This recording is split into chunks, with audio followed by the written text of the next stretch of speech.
Hey there, here I'm going to show you how to delete all files in Z-Archiver. Now to delete all files in Z-Archiver, what you do is just open the folder where you want to delete the file like this. Now select the file you want to delete like this. You can select it like this. But in order to delete all, just click here, this three dot line icon on the top side here. You see it? Now what you do now is just click on multiple select here. Now click on this good icon here. Now click on select all. Now deselect those you don't want to delete like this. Now to delete it, what you do now is just press on it. Now click on this delete icon here. Now click on yes.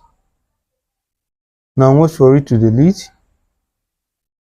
As you can see, I've deleted all files. So if you are visiting for the first time, like, subscribe and click on the bell icon for more helpful tech tutorial. See you on the next video. Peace.